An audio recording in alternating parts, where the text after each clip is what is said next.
नमस्कार साथियों, स्वागत है आप सभी का। तो आज की क्लास में एक ऐसे टॉपिक के महत्वपूर्ण प्रश्नों के बारे में आज हम पढ़ेंगे जो आप में से काफी विद्यार्थियों को टॉपिक काफी कठिन लगता है। तो आज इसी से जुड़े हुए कुछ महत्वपूर्ण प्रश्नों के बारे में हम पढ़ेंगे। तो आप सभी वीडियो को ध्यान से जरूर देखिएगा और जो भी विद्यार्थी चैनल पर नए हैं वो चैनल को सब्सक्राइब जरूर कर लें, क्योंकि आने वाले समय में चैनल पर मैराथन क्लासेस शुरू की जाएंगी ताकि आपका जो दिया गया पाठ्यक्रम है वो समय रहते पूरा हो सके। तो चलिए ज्यादा समय न लेते हुए वीडियो को शुरू करते हैं और देखते हैं आज के महत्वपूर्ण प्रश्नों को। तो देखिए पहला प्रश्न जो आपसे पूछा गया है, देखिए पहला प्रश्न है, कब नियम इति काव्यम, काव्य के संदर्भ में यह परिभाषा किसने दी है? ऑप्शन ए आचार्य डांडी ने, या ऑप्शन बी आचार्य बामह ने, या ऑप्शन सी आनंद वर्धन, या डी आचार्य अभिनव गुप्त ने। तो देखिए कब नियम इति काव्यम, काव्य के संदर्भ में यह परिभाषा किसने दी थी? तो याद रखिएगा आचार्य अभिनव गुप्त ने यह काव्य के संदर्भ में कथन दिया था कि कब नियम इति काव्यम, काव्य के संदर्भ में यह परिभाषा देने वाले आचार्य हैं अभिनव गुप्त, यानी ऑप्शन डी इस प्रश्न का राइट आंसर हो जाएगा। अब इसके बाद देखिए अगला प्रश्न आपसे पूछा गया है। देखिए प्रश्न संख्या 2, कवयतिथि इति कविः तस्या कर्म काव्यम, काव्य के संदर्भ में परिभाषा देने वाले आचार्य हैं। देखिए यह भी परिभाषा काव्य के संदर्भ में किसने दी थी? कि कवयतिथि इति कविः तस्या कर्म काव्यम, यह जो परिभाषा है वह किसने दी थी? ऑप्शन दिए गए हैं आचार्य विश्वनाथ ने, या आचार्य बामह ने, विद्याधर ने, या आचार्य अभिनव गुप्त ने। तो देखिए यह परिभाषा काव्य के संदर्भ में देने वाले आचार्य कौन है? तो याद रखिएगा आचार्य विद्याधर ने यह परिभाषा दी थी कि कवयतिथि इति कविः तस्या कर्म काव्यम, यानी इसका अर्थ है कि काव्य रचना करने वाले को ही कवि कहा जाता है और कवि का कर्म ही काव्य है, यह मानना था आचार्य विद्याधर जी का। तो यहाँ पर राइट आंसर हो जाएगा ऑप्शन सी। अब इसके बाद देखिए प्रश्न संख्या 3, देखिए प्रश्न संख्या 3 है, काव्य प्रकाश रचना के लेखक हैं, काव्य प्रकाश रचना के लेखक हैं। ऑप्शन दिए गए हैं आचार्य कुंतक, या आचार्य बामह, आचार्य विद्याधर, या आचार्य मंबट। तो देखिए काव्य प्रकाश रचना किसकी है? तो याद रखिएगा काव्य प्रकाश जो रचना है इसके जो लेखक हैं वह है आचार्य मंबट, यानी ऑप्शन डी इस प्रश्न का राइट आंसर हो जाएगा। याद रखिएगा काव्य प्रकाश रचना के लेखक कौन है? आचार्य मंबट।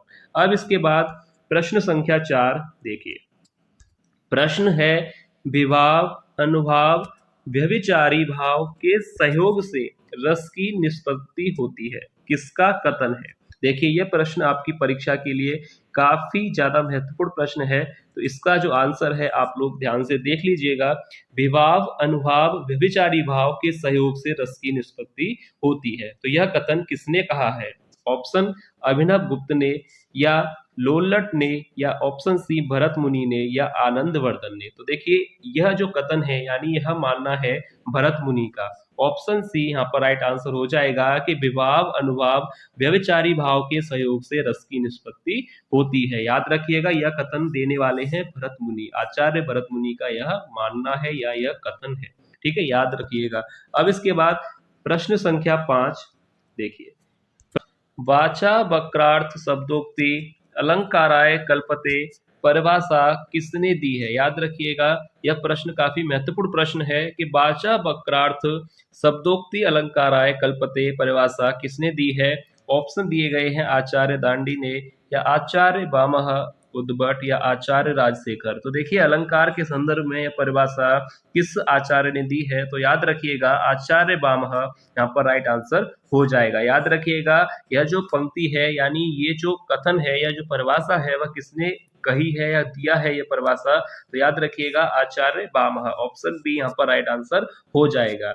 अब इसके बाद देखिए अगला प्रश्न है, देखिए प्रश्न संख्या 6, शब्दार्थो सहितो काव्यम परिभाषा किसने दी है? ऑप्शन ए आचार्य राजशेखर, या आचार्य रुद्रट, आचार्य दांडी, या आचार्य बामह। तो देखिए राइट आंसर क्या होगा? शब्दार्थो सहितो काव्यम परिभाषा किसने दी है? शब्दार्थो सहितो काव्यम, और ये परीक्षा में आ सकता है प्रश्न। इसका आंसर ध्यान से आप लोग देख लीजिएगा कि शब्दार्थो सहितो काव्यम परिभाषा किसने दी थी? आचार्य बामह ने। ऑप्शन डी यहाँ पर राइट आंसर हो जाएगा। ध्यान रखिएगा, ये प्रश्न आपकी परीक्षा में आने के काफी चांसेस रखता है कि शब्दार्थो सहितो काव्यम परिभाषा किसने दी थी, तो आचार्य बामह यहाँ पर राइट आंसर हो जाएगा, याद रखिएगा। अब देखिए अगला प्रश्न है प्रश्न संख्या 7। आचार्य मम्मट ने काव्य प्रकाश में काव्य के कितने प्रयोजन बताए हैं। देखिए ये भी प्रश्न आपकी परीक्षा के लिए काफी महत्वपूर्ण प्रश्न है कि आचार्य मम्मट ने काव्य प्रकाश में काव्य के कितने प्रयोजन बताए थे, 5, 6, 8 या 7। तो राइट आंसर हो जाएगा ऑप्शन बी 6। याद रखिएगा, काव्य प्रकाश में काव्य के 6 प्रयोजन बताए हैं आचार्य मम्मट जी ने, ठीक है। और काव्य प्रकाश इनकी ही रचना है। अगर ये प्रश्न बने कि काव्य प्रकाश के रचनाकार कौन है, तो आचार्य मम्मट वहां पर राइट आंसर हो जाएगा। याद रखिएगा, दोनों प्रश्न क्लियर हैं। अब इसके बाद देखिए आगे चलते हैं क्वेश्चन नंबर 8। देखिए 8वां प्रश्न आपसे पूछा गया है, काव्य सद दृष्टा दृष्टार्थ प्रीति कीर्ति हेतुत्वात् सूत्र का प्रतिपादन किसने किया है। यह प्रश्न आपकी परीक्षा के लिए काफी अच्छा प्रश्न है, पूछा जा सकता है। तो यहाँ पर पूछा गया है कि इस सूत्र का प्रतिपादन जो है किसने किया है, आचार्य दांडी ने, आचार्य कुंतक ने, आचार्य वामन या आचार्य बामह। तो देखिए इस सूत्र का प्रतिपादन किया था आचार्य वामन ने। ऑप्शन सी इस प्रश्न का राइट आंसर हो जाएगा कि काव्य सद दृष्टा दृष्टार्थ प्रीति कीर्ति हेतुत्वात्। तो इस सूत्र का जो प्रतिपादन है वह किया था आचार्य वामन ने। उनका यह मानना था कि काव्य के 2 प्रयोजन हैं, एक तो प्रीति और दूसरा कीर्ति। यहाँ पर प्रीति का अर्थ है आनंद से और कीर्ति का अर्थ है यश। तो उनका मानना था कि काव्य के 2 ही प्रयोजन हैं, प्रीति और कीर्ति, यानी आनंद और यश। तो इस सूत्र का प्रतिपादन किसने किया था, आचार्य वामन ने। अब इसके बाद देखिए आगे यहाँ पर प्रश्न पूछा गया है, 9वां प्रश्न है, वक्रोक्ति जीवितम के रचनाकार हैं।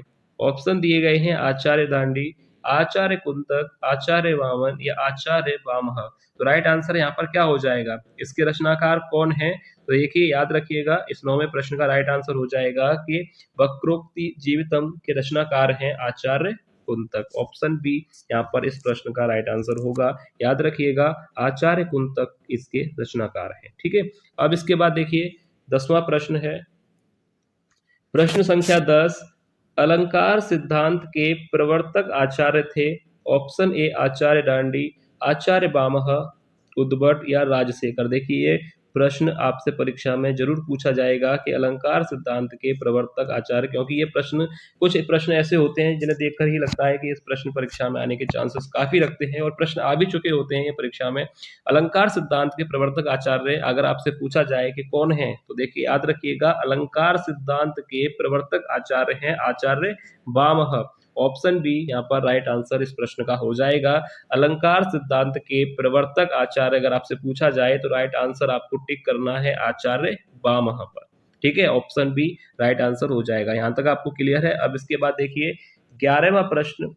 देखिए प्रश्न है कि भट्ट लोल्लट का मत कहा जाता है। तो देखिए यहाँ पर पहले आपको मैं प्रश्न समझा दूं कि भट्ट लोल्लट का मत कहा जाता है। मत का यहाँ पर मतलब सिद्धांत से है, यानी भट्ट लोल्लट का जो है सिद्धांत माना जाता है या कहा जाता है, या ये प्रश्न इस तरह से भी आ सकता है कि भट्ट लोल्लट जो है किस सिद्धांत के आचार्य थे, ठीक है। तो ये प्रश्न कैसे भी आपसे पूछा जा सकता है, पर यहाँ पर प्रश्न पूछा गया है कि लोल्लट का मत कहा जाता है या लोल्लट का सिद्धांत कहा जाता है या लोल्लट किस सिद्धांत के आचार्य कहे जाते हैं।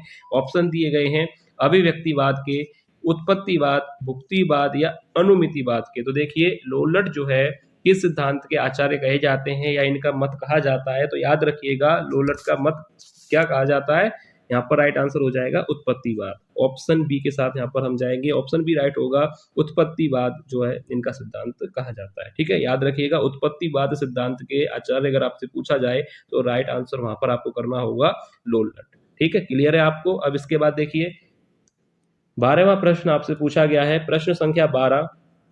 ध्वनि से संबंधित ध्वन्यालोक ग्रंथ के लेखक हैं आचार्य दांडी, आचार्य वामह, कुंतक या आनंदवर्धन। तो देखिए ध्वनि से संबंधित ध्वन्यालोक ग्रंथ के जो लेखक हैं, राइट आंसर हो जाएगा ऑप्शन डी आनंदवर्धन। याद रखिएगा यह प्रश्न बन सकता है कि ध्वन्यालोक ग्रंथ के लेखक या रचनाकार कौन है। तो याद रखिएगा यह ग्रंथ किसके द्वारा रचित है, आनंदवर्धन के द्वारा। ऑप्शन डी यहाँ पर राइट आंसर हो जाएगा। अब इसके बाद देखिए प्रश्न संख्या 13वां प्रश्न है, संकुक का मत कहा जाता है। तो यहाँ पर वही प्रश्न है, मत का अर्थ आपको पता है, सिद्धांत के बारे में पूछा गया है। यानी आपसे पूछा गया है कि शंकुक का सिद्धांत कहा जाता है या शंकुक के सिद्धांत के आचार्य माने जाते हैं, शंकुक का मत कहा जाता है। तो किसी भी तरह से प्रश्न बन सकता है, आपको समझ में आ गया। तो यहाँ पर राइट आंसर देखते हैं क्या होगा। देखिए विकल्प दिए गए हैं, अभिव्यक्तिवाद, उत्पत्तिवाद, भुक्तिवाद और अनुमतिवाद। तो यहाँ पर उत्पत्तिवाद जो है किसका था, लोलट जी का। अब इसके बाद बचे तीन, अभिव्यक्ति, भुक्ति और अनुमिति। तो यहाँ पर राइट आंसर क्या होगा, शंकुक का मत क्या था बताइए, शंकुक का मत था अनुमितिवाद, यानी ऑप्शन डी यहाँ पर इस प्रश्न का राइट आंसर हो जाएगा। अनुमितिवाद सिद्धांत के प्रवर्तक आचार्य माने जाते हैं शंकुक। ठीक है, क्लियर है आपको। अब इसके बाद देखिए 14वां प्रश्न है, प्रश्न संख्या 14, अभिनव गुप्त का मत कहा जाता है। देखिए यहाँ पर प्रश्न आपको समझ में आ गया, मत यानी सिद्धांत, अभिनव गुप्त का सिद्धांत माना जाता है, कहा जाता है, या अभिनव गुप्त किस सिद्धांत के आचार्य माने जाते हैं। ऑप्शन अभिव्यक्तिवाद के, उत्पत्तिवाद के, भुक्तिवाद या अनुमितिवाद। तो देखिए यहाँ पर दो प्रश्न कर चुके हैं हम। उत्पत्तिवाद किसके साथ गया था, लोलट। अनुमितिवाद किसके साथ गया था, शंकुक। अब इसके बाद बचे हैं दो, अभिव्यक्तिवाद और भुक्तिवाद। तो राइट आंसर क्या होगा, अभिनव गुप्त। अभिनव गुप्त का मत कहा जाता है, अभिनव में देखिए अभी और यहाँ भी अभी, तो यहाँ पर राइट आंसर हो गया अभिव्यक्तिवाद। ठीक है, याद रखिएगा, अभिनव गुप्त का मत कहा जाता है, तो राइट आंसर हो जाएगा अभिव्यक्तिवाद। ठीक है, यहाँ पर आपको क्लियर है। अब इसके बाद देखिए 15वां प्रश्न देखते हैं। देखिए प्रश्न संख्या 15, काव्य के विशिष्ट तत्व के रूप में ध्वनि शब्द का सर्वप्रथम प्रयोग किसने किया था। बताइए, ऐसे प्रश्न अगर आपसे एग्जाम में ना पूछे जाएं तो कितना वो होगा। ये प्रश्न ही ऐसे हैं जो आपसे परीक्षा में पूछे जा सकते हैं कि काव्य के विशिष्ट तत्व के रूप में ध्वनि, यहाँ पर ये देखिए गौर कीजिएगा, प्रश्न है कि ध्वनि शब्द का सर्वप्रथम प्रयोग किसने किया था काव्य के विशिष्ट तत्व के रूप में। आचार्य दंडी ने, बामह ने, कुंतक ने या आनंदवर्धन ने।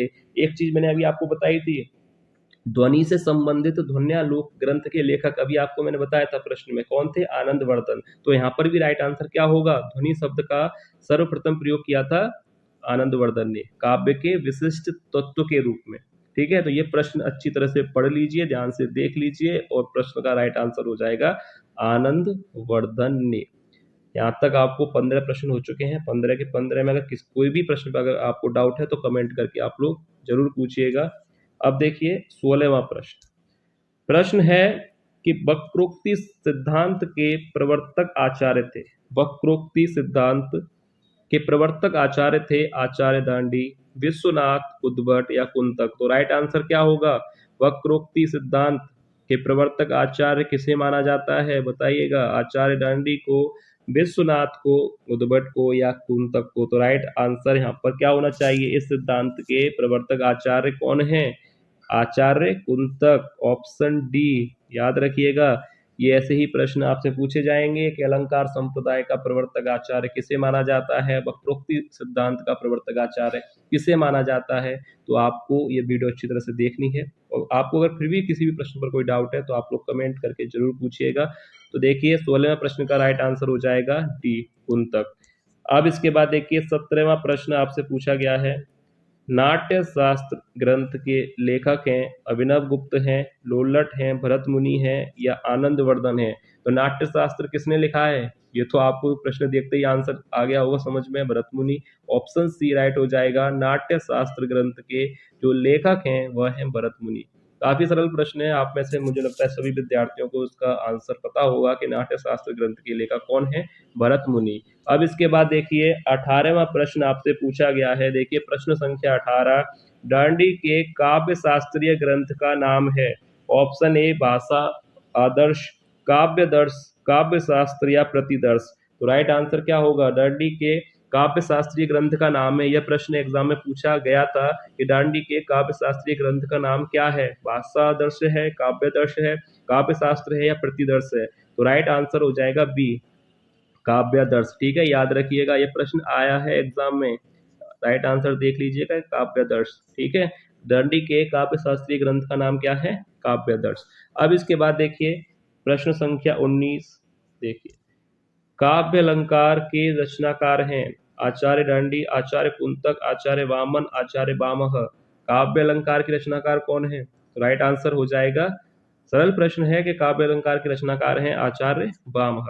आचार्य Bhama, option D right answer हो जाएगा। अब इसके बाद देखिए 20वां प्रश्न, देखिए 20वां प्रश्न है, ध्वनि सिद्धांत के प्रवर्तक आचार्य थे। वीडियो का लास्ट प्रश्न भी देखिए, आपकी परीक्षा के लिए काफी महत्वपूर्ण है कि ध्वनि सिद्धांत के प्रवर्तक आचार्य कौन है। आचार्य डांडी हैं, विश्वनाथ, आनंदवर्धन या कुंतक। राइट आंसर क्या होगा? ध्वनि सिद्धांत के प्रवर्तक आचार्य कौन है? ध्वनि शब्द लग गया तो ध्वनि जब लग गया तो उसका आंसर होता है आनंदवर्धन, ऑप्शन सी राइट हो जाएगा।